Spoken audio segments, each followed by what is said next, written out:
Hello and welcome to the official Haters Euro 2024 Daily Show. I'm your host, Aaron Goldstein, and today I'm joined by Haters Raf Tyndale and Freddie Walker of the Centre Spot podcast. We are still live every day of the tournament at 1 p.m, bringing you exclusive training clips, interviews and reports from our team on the ground in Germany. Now, last night, we witnessed football history. It was a game that will live long in the memory of every person in England, the British public, but also those around the continent. It brought us one of the moments that will just never be forgotten. How did you celebrate last night, Raf? Well, I can't really remember. It was all such a blur, really. But yeah, as you say, I think it's one of those ones that everybody's going to remember where they were when it happened.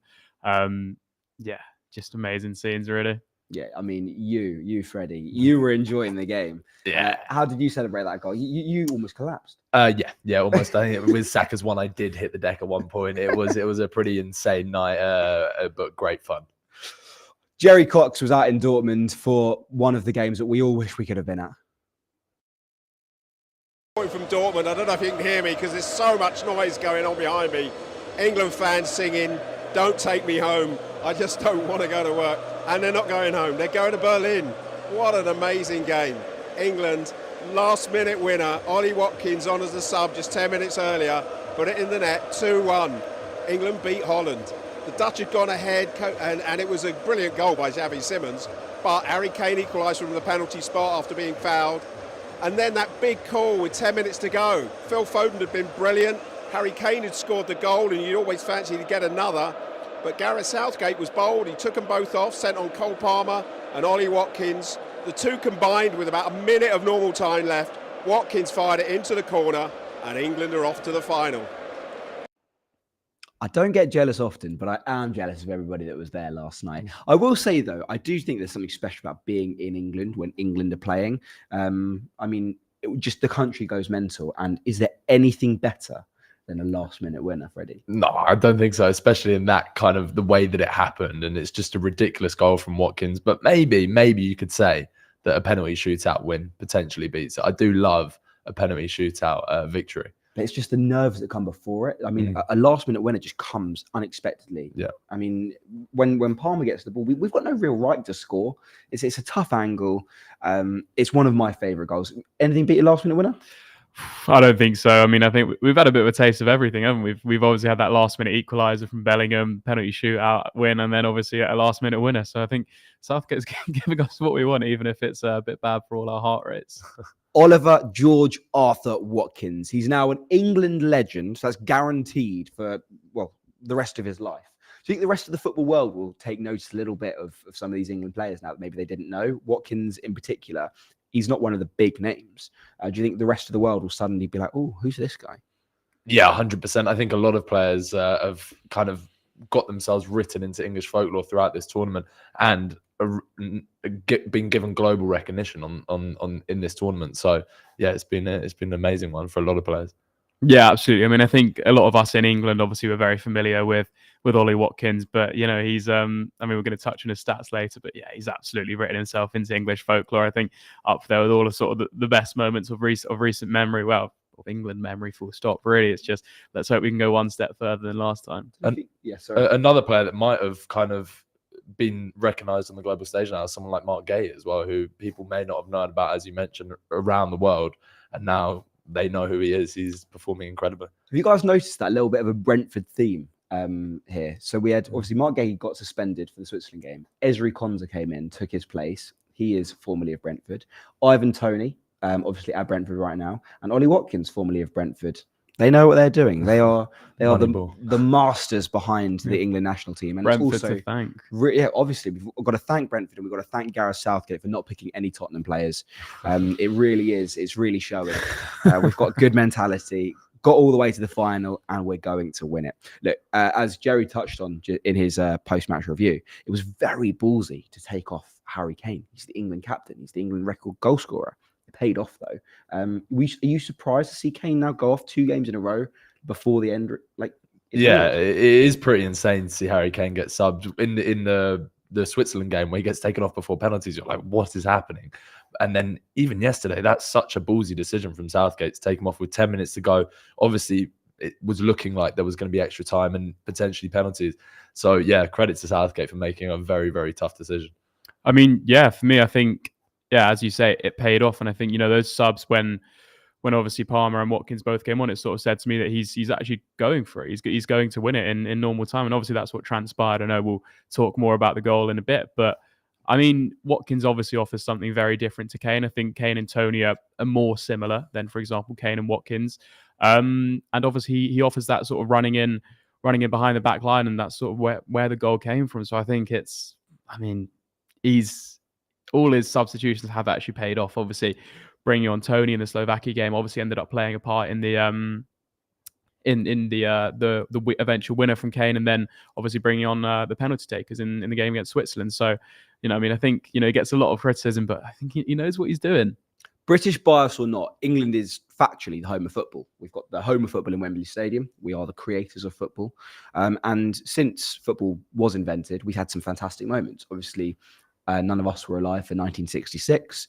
In 1996, England beat the Netherlands, as we touched on yesterday. There's been some amazing England moments.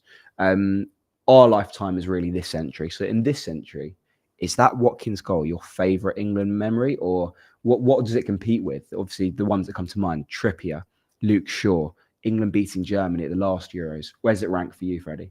It's extremely high. Obviously, you mentioned the Trippier and the Shaw ones. We ended up losing those games, so those actually don't rank that highly for me because it ended in misery. I must say, as a biased Arsenal fan, that Saka goal against Switzerland ranks super high for me. And then him slotting the penalty as well. It was almost like a redemption story that was just beautiful to see. So as an Arsenal fan, that's maybe one of my favourite moments. Bellingham goal ranks up there. We've had some amazing moments this tournament. I mean, yeah, absolutely. I mean, from our lifetimes, but all these things we've just talked about, they're under Southgate's tenure. Like, people say, he plays boring football, but all of those moments we're talking about, all obviously coming from a Southgate team. I think, for me, as Freddie said, obviously we did go on to lose it, but that Luke Shaw goal in the 3rd minute, I mean, just the absolute scenes were just something that I'll never forget. I think the country literally had a bit of an earthquake at that very moment. I wouldn't be surprised. It was crazy. Like, everybody was watching that game because it was the final at Wembley. So Luke Shaw, I know we went on to lose, but just that moment, not the result itself, that moment was unbelievable. Before our time of really loving football, there was this moment where David Beckham scored a free kick against Greece at Old Trafford. And it was like a monumental moment. The commentator goes, "Give that man a knighthood," because he sent England to the World Cup. That is really what people refer to as the England golden generation. And the golden generation's one of their biggest golden moments was qualifying for a World Cup. We're now in an England era where Euros final, World Cup semi-final, and another Euros final. Have we bettered it? Do you think that this current England team, even if they lose on Sunday, do you think they're going to be remembered as fondly as people look back on the Gerrards, Lampards, Rooneys? 100%. This is such an amazing England team, and they've given us great moments since 2016. So it's an amazing team that will forever be remembered, and it's done better than the golden generation. So let's call this the golden generation. It really is the talent that we have. Yeah, absolutely. I think this team's floor is much higher than, for example, those last sort of golden generation's floor. Obviously, if England didn't qualify for an international competition in this day and age with this squad, we'd be. I mean, we could talk till the cows come home about it. I think, you say that, but Euro 2008, England did not qualify, and they literally had Wayne Rooney at the peak of his powers, Gerrard, Lampard. Like, it was unfathomable that England didn't qualify for Euro 2008. I think that on paper, that team is more impressive than this one is now. But we just got something, and maybe it's Gareth Southgate. It's the mentality. They've got an incredible mentality to come away with a win, a result.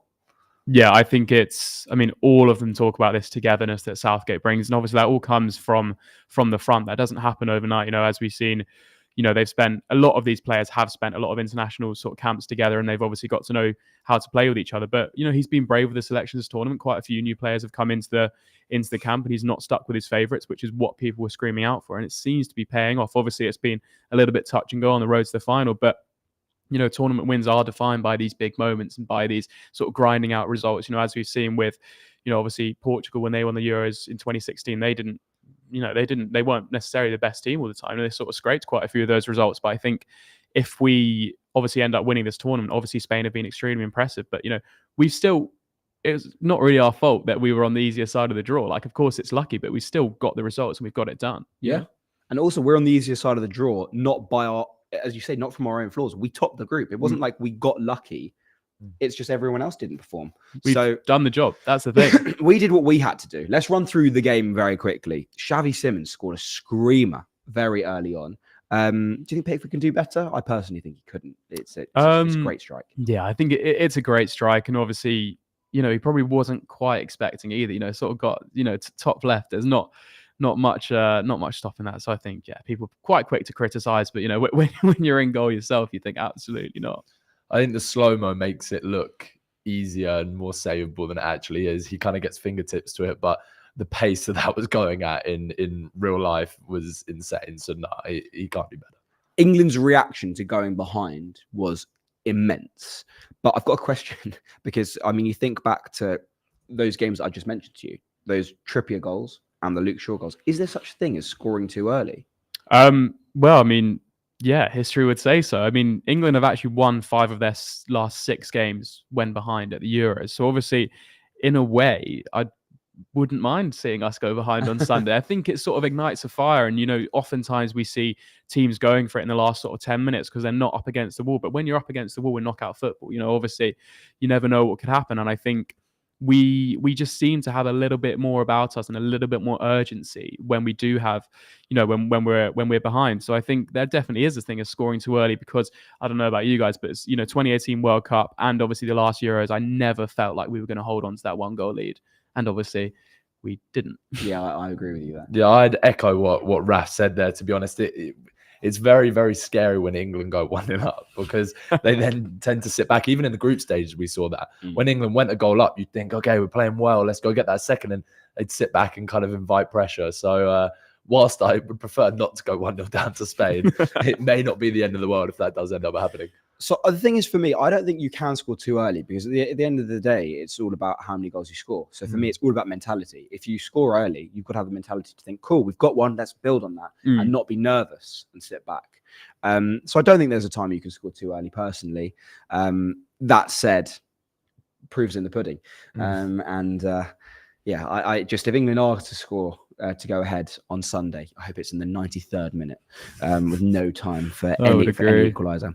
We levelled the game about 10 minutes after that opener with one of the most questionable penalty decisions I've ever seen in my entire life from a referee that has been accused of match fixing, I'm just going to say. Is it a penalty for you, Raf? We can be honest, it's fine. No, I don't think so. I think as much as, we're going to obviously celebrate the fact that it was. I think no, it's not a penalty. I don't think Dumfries can do that much. It's a bit of an unfortunate collision after Kane gets the shot off, but he does get the shot off. Obviously, I'm no referee, so I'm not the most qualified to make that decision. But we've seen a lot sort of harsher decisions that haven't been given as penalties. So I think. But I actually saw Gary Lineker talking about this. England have been quite unlucky quite a few times at tournaments, obviously with that Frank Lampard goal. Going over the line and then not being given, and Saka being dragged down by Chiellini, and obviously him not being sent off. So I think maybe it was time for us to have a bit of luck on our side. Yeah, it was never, ever a penalty. I don't think you have to be Dutch or European to admit it. It was an awful decision. And we did mention yesterday kind of the ref being in that spotlight may in some way benefit England, where he is almost going the opposite way to make himself look better. And I think that kind of happened in a way because I don't know what VAR were thinking calling him over, and he should have probably stuck to his guns and said, yeah, it's not a penalty. So I rewatched the highlights this morning, and the ITV guest person they have, a referee expert, says this isn't a penalty. No, yeah, we'll take it. So I don't understand it. I think it was a very poor use of VAR. But quite frankly, I don't care. Look, Harry Kane missed his penalty in the last Euro semi-final 3 years ago. He missed his penalty he missed his second penalty against France in the World Cup quarterfinal 2 years ago. He missed his opportunity to even take a penalty against Switzerland in the last round. But boy, did he take the opportunity yesterday. We've obviously partnered with SofaScore. You can scan the QR code top left and in the link in our description. His penalty was a perfect penalty. Basically, from the second it struck his boot, the expected goals on target for his penalty was 1.0.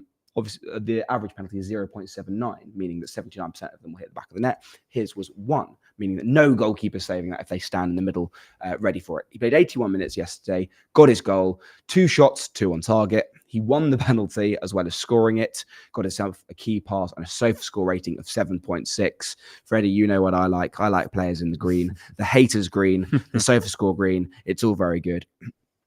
Okay, the big question here now is, if we get to penalties on Sunday, we obviously have had 5 perfect penalties against Switzerland in the last round.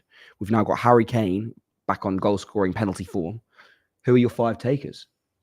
I'd go the same as Switzerland, I guess. They No didn't Kane. That basically depends. It's either Tony or Kane, whoever's on the pitch, essentially, for me. I think they're both really, really good penalty takers, so they can sub in for each other. But why change a winning formula? Yeah, I completely agree with Freddie. I think it depends who's on the pitch. I mean, I probably would obviously prefer either Kane or Tony over maybe the likes of Watkins to take. But I think, yeah, if you have that confidence of having already scored in a shootout, having won the shootout, then I don't see why if it ain't broke, don't fix it. But I think it obviously depends all on how the game's going. We might need to play a little bit more defensive, might need to go for it a little bit more. So it depends who the players are on the pitch. But I think they will obviously be going through that preparation and, deciding who's going to take them if that does come to light. I thought Kane was excellent yesterday. He's had his critics so far this tournament. Fair enough. But on the whole, is he the best striker in the world, Freddie? Yeah, I think so. Currently, he definitely is. Throughout his time, maybe Lewandowski's been there competing with him. But yeah, right now, he's the best for me in the world.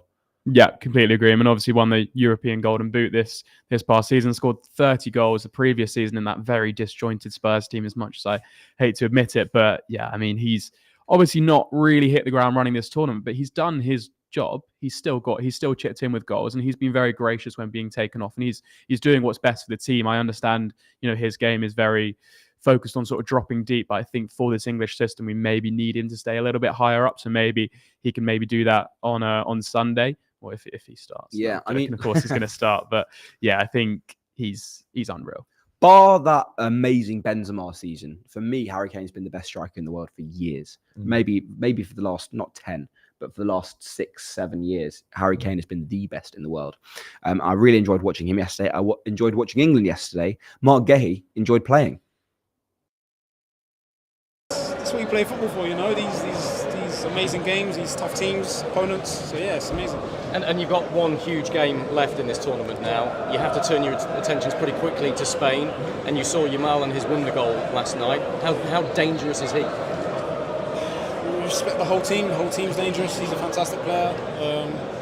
We've got good players all across the board. So do we. So it'll be a good game for sure. And do you have the belief you can win it now? You know we do. They do, but we do as well. So yeah, it'll be a great game. What a silly question. You know we do. 23 years old. Wow, he's had an amazing tournament. With no disrespect to Crystal Palace, but surely he gets a move soon. I mean, he's been on Spurs' radar for quite a while now. What a mistake that was. So he's also been on my radar for quite a while. But yeah, I think he's proven himself. Obviously, there are massive questions going into the tournament. Obviously, losing Maguire to injury, but he's absolutely stepped up, and I think he's probably actually been England's best player over the course of the tournament. I think obviously he doesn't have those sort of headline grabbing moments. Of course, the likes of Bellingham and Watkins and people like that will get those, but he's been, I think Cons did a very good understudy job, but he's been an amazing player, and I think they've really shored up that defense, which was actually the thing that was people were most worried about coming into the tournament. Freddie, are there any comments coming through? Yeah, so we have a few. We have one from Ginny saying, I hope England wins, but I think Spain will win. Ginny? Scary thoughts there. What are you on about? We'll obviously go into much more detail over the weekend about that game, but I'm maybe siding with you there, Ginny. Joe said, England were amazing last night. What formation and tactics should Gareth Southgate set up? What are we thinking there? Keep it the same? It's a really difficult question, this one, because everyone says, "Oh, England got to the final, didn't play a hard team." Blah, blah, blah. Shush. But the truth is that if we line up defensively, we might frustrate Spain. And I think that if we play very, very, very defensive football and keep them quiet, all you need is that one chance. And your Watkins, your Kanes, your Palmers, your Sakas, they can all score it. Very tough to keep Spain quiet though. That's with the talent or they you have. can keep with obviously what worked yesterday. I thought England were brilliant. They were absolutely brilliant. More possession, more shots. What do you think, Raf? For me, I think as I've touched on quite a lot on previous episodes, is Spain's their sort of danger people are on the flanks, are on the wing. So I think it might be a little bit risky playing wing backs, and sort of obviously having Saka playing right wing back and sort of pushing up high, we might find ourselves in a bit of a sticky situation there. And obviously Spain love to get crosses into the middle, and obviously we've seen Nico Williams and Lamine Yamal absolutely bossing this tournament. So I think, but as you say, if it's worked for the past 2 games, it's sort of back 3, and I think that does give us a little bit more comfort on the ball in the defensive areas. So I think I'd probably stick with that, but we need to be wary of those wings, because obviously, we saw it in Spain's semi-final as well. Obviously, Yamal was, class. And then we also have UKF Games back in the chat. Good What to see a you. legend. Good to see you again, What a UKF boy. Games. Saying it was a penalty, dangerous play. So disagreeing with us there. I'm normally on the same page as UKF Games, but they're saying that was a penalty. I think maybe there's a bit of UK bias there. Potentially. We don't mind it. We don't mind it. Look, the only person whose opinion matters is the referees. He gave it. Happy days. Please do get more comments coming through, because we will get to them later on in the show. Let's talk about the second half. It was a bit more cagey. Was there ever a moment in the game where you didn't think we were going to win, Freddie? Yeah, to be honest, when that Saka goal got ruled out for the offside with Kyle Walker, I thought, it's just not going to happen today. And the Dutch, I think, were better in the second half. England had a great first half, but I think the Dutch were the better team in the second half. So I started to think, we've missed our opportunity here, and it's just not going to be our day. But luckily, it was.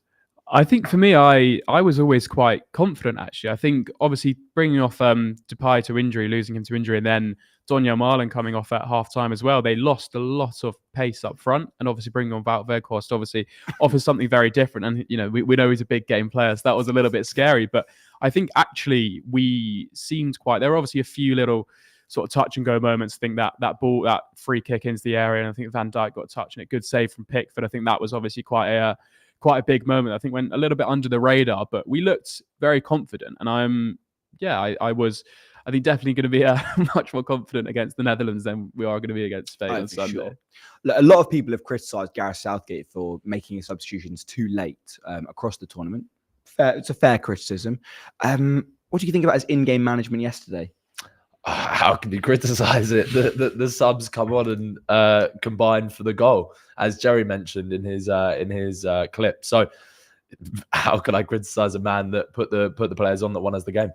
Yeah, absolutely. I think he actually, I think maybe the group stage games is a little bit of a different story, but obviously we topped the group, so that doesn't really matter. I think he's actually got his subs pretty spot on in the knockout games. Obviously bringing on Tony in the round of 16 against Slovakia ended up contributing to that Kane equaliser. Obviously, then bringing on the penalty takers for the game against Switzerland. Then obviously Palmer and Watkins end up combining for the goal yesterday, for the winner. So I think he clearly knows what he's doing, and I think probably he knows a little bit more what he's doing than most of us sitting at home. Yeah.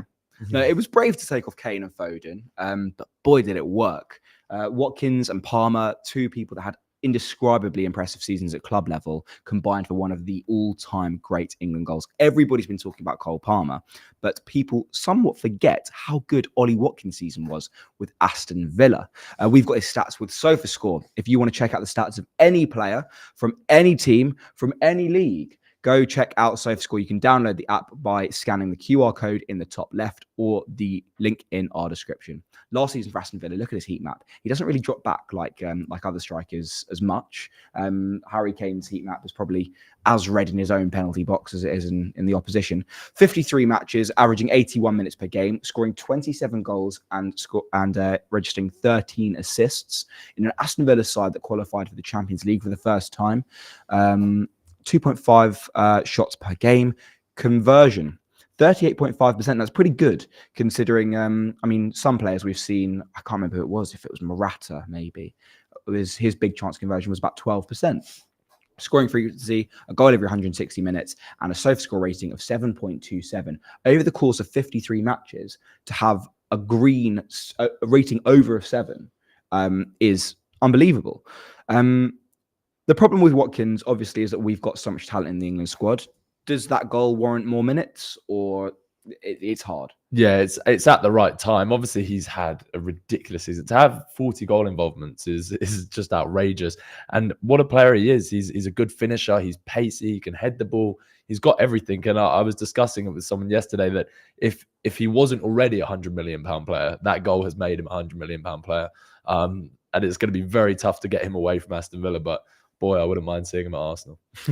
Yeah, I mean, I think it depends on the type of game, the type of opposition we're playing. I think he definitely offers something very different to the likes of Kane and Tony, who are sort of fairly similar in their games. I think it was screaming out for somebody who could get behind that back line yesterday versus the Dutch, and that's exactly what he did. And it came up trumps. But yeah, I think he, as Freddie says, I can't imagine him moving away from Villa this season. Obviously, I think he'll want to play Champions League football with the side that he qualified for. And yet, 40 goal involvements in 53 matches is pretty impressive.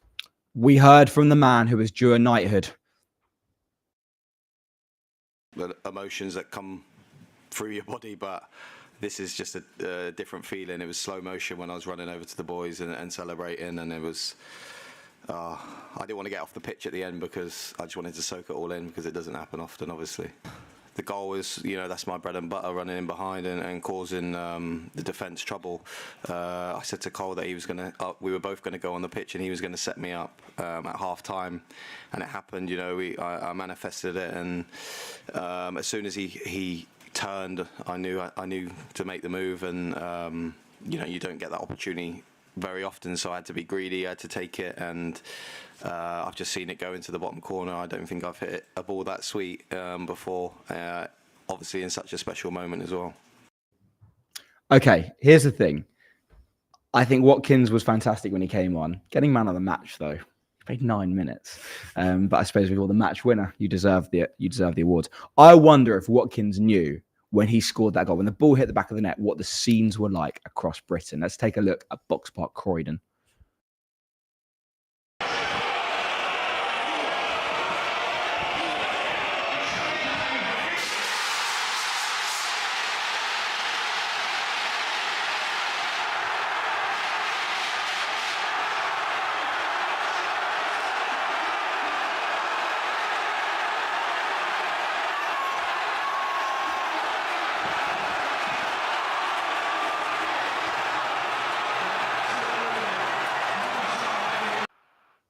I believe if you look up in the dictionary, limbs, that's what comes up. Look, one man that was really good yesterday, in my opinion, he looked like his Manchester City Premier League Player of the Season self, Phil Foden. What did you think of him yesterday? Yeah, he was so strong, and I maybe made a bad call yesterday to say potentially he should be dropped because he's been pretty non-existent. And that's why I'm not the England manager, because he was extremely good. Obviously, he almost scored a screamer from outside the box. Unlucky, he hits the post, and yeah, finally we saw what we wanted to see from Phil Foden. I mean, I think it was always there. Like, everyone was calling for it. He needs to be played in position. It's funny that when a player is played in his position, he plays well. And I think that's why you don't play Saka at left back, by the way. This is true. But I think it was obviously really good to see him play that well. And I think he really, really had a massive impact on the game because he was playing in position. I think Southgate's done quite well to manage to fit in 2 number 10s into the team. But yeah, I mean, he's a quality player. He's Premier League Player of the Season for a reason. And he showed that yesterday. I think very unlucky not to get on the score sheet as well. Yeah, well, I mean, after a performance like that, Phil Foden was more than happy to speak to the media at full time. Were you one of the players that was on the pitch? Mate, it was unbelievable, honestly. I couldn't believe it because it looked such a tight angle, and yeah, for him to score from there is unbelievable. You're 1 game away now from making history. I don't want to put the pressure on you, but you know what that will mean to this nation. You've lived as a football fan yourself for so long, and how much the fans, how much everybody around this game wants it. It's there for the taking, isn't it? Yeah, definitely. We believe in our ability. yeah, we know Spain's a fantastic team, the way they keep the ball, but we also know our strengths. So yeah, looking forward to it, and it will definitely change all our lives for sure. So yeah. So England are in yet another Euros final, 2 in a row, both under Gareth Southgate. It's our first final away from home soil. Captain and England's record goalscorer Harry Kane spoke about the challenge ahead. So far, how do you prepare for that? Yeah, it's tough. We obviously we fly back now to the camp, and we'll have a quick turnaround. There's not much time to actually work on the pitch, so a lot of it will be in meetings. A lot of it will be mental preparation. But ultimately, you're in a final. Both teams are going to be physically tired because it's been a tough journey. So it's just going to be about mentally who gets it right, and also just moments. We've had moments in this tournament that have kept us in it and also pushed us over the line, and we're going to need that on Sunday if we want to be champions. Okay. Now we're going to be champions. Do you think that his Tottenham mentality is kind of just gone now that he's at Bayern Munich? Obviously, he didn't win anything with Bayern Munich this season, but it must be like a breath of fresh air for him. For sure, especially the German mentality as well. It is an insane mentality. So he's definitely learning the right ways. I don't want to comment on that one. But, I mean, people have been annoyed at me from show number one. My friends have been annoyed at me for years because I simply do not tolerate Gareth Southgate slander. I won't have it. Have you changed your tune slightly? For sure. I mean, he's done what all fans wanted him to do. He's got us to the final. I do think at points in this tournament that some slander has been justified. But right now, how can I slander a man that's given us incredible memories? We've had 3 insane knockout wins and in this tournament, and he's done the job that we all wanted him to. I mean, the thing is, we always talk about this. He's never going to be able to get it right, is he? He was always criticised for picking his favourites in his squads. When he picks players off of form, he gets criticised for leaving the likes of Grealish and Rashford out. But I mean, as Freddie says, I think definitely there were a few times at the beginning of this tournament where we weren't playing him and he wasn't getting the best out of the team and the players that he has.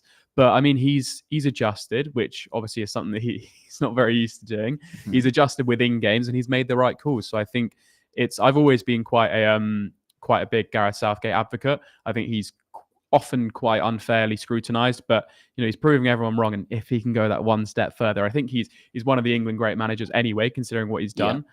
But if he can go that one step further, it'd be the cherry on the icing on the cake, of course. Let's go worst case scenario here. I don't like doing it, but just if England lose on Sunday, they won't. But if I still believe Gareth Southgate merits a contract extension. From what he's done for the country, he is England. He embodies what English people should be like. He embodies English football, the class that we should have, the grace. Surely you're not in the boat that if we lose, he should go. Maybe. I think he's had his era with this team, and I honestly think that either way, he will leave himself. I think his time's come to an end with this team. He's done a phenomenal job in turning English football around after that horrific exit in Iceland to Iceland in Euros, and he's been great for it. And I think he's brought it to a new level, and a new manager could come in and do just as well with these players.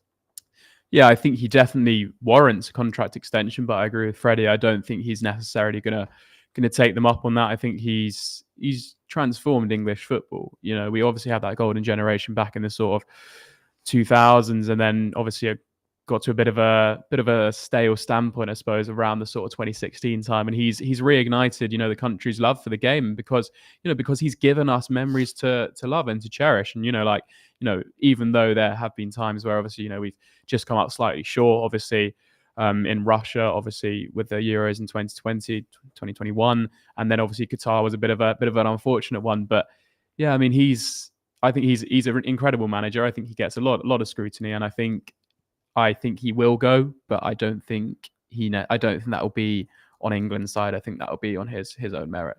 The grass isn't always greener. I hope he stays for a very long time. We heard from the England manager himself as we look ahead to Sunday's final.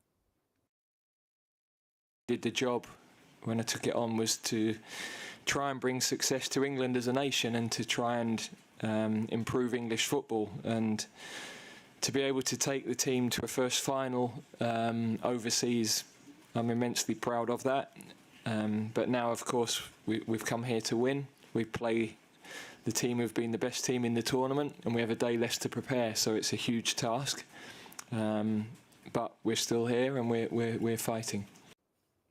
did sound like a little bit of an excuse there when he's saying we've got 1 day less to prepare. I've actually gone back through every Euros final since Euro 2000, and I've seen the team that plays the semi-final first, whether they have an advantage, whether they win more than the team that plays the second semi-final. None. Absolutely none. It's 50-50 who's won it. Whether you played first or second, not a good enough excuse, Gareth. If we do lose, we'll think of something else. It's going to be a tough game. We'll obviously preview it more on Saturday and Sunday over the weekend. Initially, though, very briefly, how are you feeling? Nervous. This Spain team has looked by far and away the best team in the tournament. They look like a real team, playing really nice, attacking, free-flowing football, and they've got the threats there that can punish you. So, yeah, I'm pretty nervous about this one. I made a bad prediction yesterday that I thought the Netherlands would beat us. So it was just a bad day all round yesterday, apparently. But, yeah, I'm a little bit on that wavelength again with Spain against England. I'm cautiously optimistic. I think we obviously have the talent to win a game. Obviously, anything can happen in a final. Obviously, we saw United beat City in the FA Cup final at the end of the season just gone. I think, as I said, I think we really need to sort of nullify the threat that Spain bring on the flanks. But I think we probably might. I mean, Dani Olmo's been on fire for the Spaniards, but I think we maybe have a little bit more footage in midfield. So I think there could definitely be a battle there. But I think, we started the tournament slowly. Everyone knows that, but it doesn't matter how you start a tournament; it matters how you end it. And we're starting to play our best football now, and that's exactly what we want. I mean, Spain have been playing their best football for the entirety of the tournament, but maybe, just maybe, they might. It might be one game too many for them, is what I'm hoping. It's the hope that kills you. Just very quickly for you both, and for anybody watching at home, when someone asks you how you're feeling, you say, "I am confident we are going to win," because that's what's going to happen. Look, away from England for a second, because we have spoken about them now for over half an hour. What do you make of the Dutch at Euro 2024? We heard from their goal scorer, Xavi Simons. You fall and then you have to get up and keep working on it. How do you sum up the Netherlands tournament? Yeah, what I say, with a lot of ups and downs, but at the end we were here in the semi-final.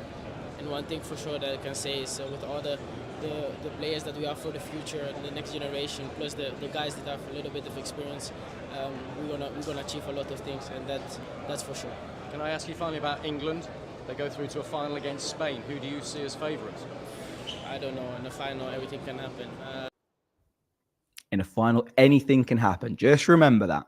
By the way, you've got the Gascoigne hair right now. I do. If we win on Sunday, I challenge you.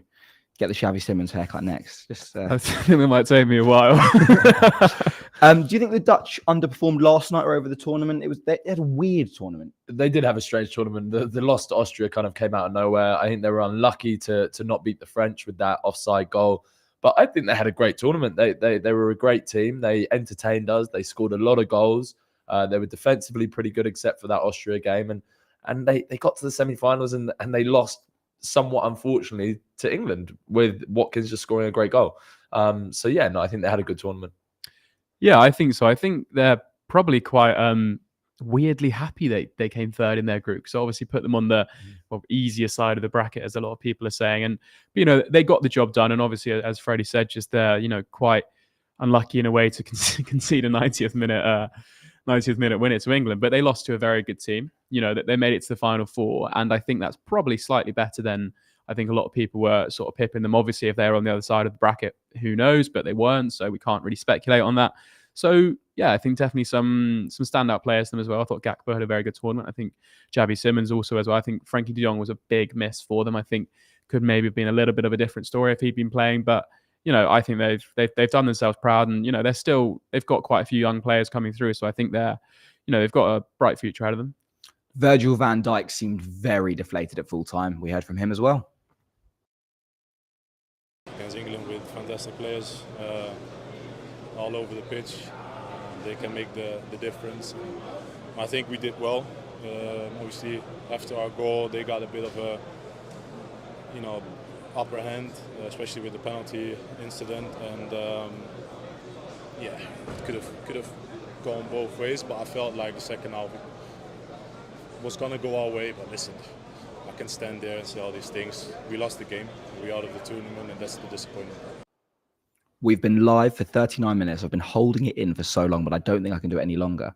Do you think that Van Dijk is deflated there because the Netherlands are out, or because he's been dethroned by William Saliba as the best centre-back in the world?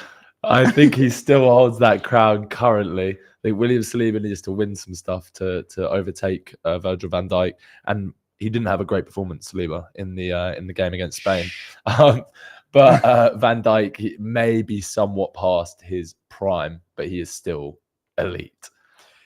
Yeah, I mean, I was expecting you to bring up Saliba, to be fair. I mean, but they both went out of the tournament at the same stage, and obviously Van Dijk's won quite a bit more in his career than Saliba has. I think, yeah, I mean, he might be. He's not that same sort of 2019 Virgil van Dijk that we saw. Obviously, took the league by storm, and he's been very dominant in the Premier League for a number of years now. I think it'll be interesting to see how he plays in slot system, and I think he's still got a good few years ahead of him. He's an extremely dominant player, and I was very scared of him for that sort of set piece threat that he offers the Netherlands and Liverpool as well. So I think, yeah, he's maybe not a case of being past it, but I think he's definitely on the decline. Sounds a bit harsh, but I think his best years probably are behind him. Do you think this Liverpool team's probably going to struggle next year?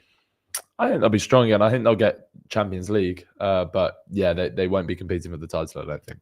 I don't think they'll get Champions League. I think there are a lot of teams that are going to come roaring back into contention next year, and I think that it will be a little bit of a transition season for them, obviously adapting to a bit of a new system with Arne Slot, but he does play a very attractive brand of football. I remember I read up quite a bit about him when he was linked to Spurs before we brought in Postecoglou. I think Liverpool do a very good crop of players, but I think it's going to be interesting to see what they do in the transfer window. Key reminder that this time next year, William Saliba will have won 4 more trophies because Arsenal are doing the quadruple. Just you can quote me, clip me. You heard it here first. I said it, 11th of July. Let's look at how England and Spain got to the final. SofaScore have made us this lovely graphic. A reminder, you can download SofaScore to check all of your favourite football teams, players, stats. It's even not just football. It's all sports. 25 million people have made the decision to download the app. 25 million people are very happy with their decision. You can scan the QR code in the top left or use the link in our description. Spain definitely had a slightly tougher route to the final, playing the hosts and the World Cup finalists and the previous World Cup winners. We beat Slovakia in extra time. We beat Switzerland on penalties. It wasn't that impressive, but we beat a good Netherlands team. We're in the final in Berlin. And I'm very happy that we topped our group and everybody else underperformed, because we've had a lovely route to the final. And it doesn't matter how you get there. It matters that you're there. Freddie, any questions coming in? Yep. So we have one from Dank Slow saying, Dank Prol saying, we definitely need another English manager. No more Swedes or Italians. Thank you. I think we know who he's referring to there. He also said that Koeman said he got the best out of the team. So that's in reference to what we were talking about and whether the Dutch underperformed. And I would agree with that. Koeman did get the best out of the team. No more Swedes or Italians. A little bit harsh. I thought I think Eriksson was a good England manager. We're scarred from that experience, to be honest. Vincent said it will be a tricky game versus Spain. Spain aren't a defensive team, so England must try to attack. But if you could try to go head on versus the Spanish, it could be a bad day for England. Let's hope not. That would be very, very sad. And then Vincent also said, win or lose, sack Southgate. Wow. So that's definitely not a generational Southgate fan. Hater him. Yeah. And then just to finish us off, we have put a poll: England versus Spain. The votes are in. England 60% are going to win. Spain 40%. So it's coming home according to the haters viewers. The haters viewers are correct. Well, 60% of them. That's it for today. Time for bed. I am knackered. Absolutely knackered. Time to rest, because we go again on Sunday in 3 days' time. As our lives will change forever. Football is coming home once again. The Lionesses did it last time. The men are doing it this time round. We will see you on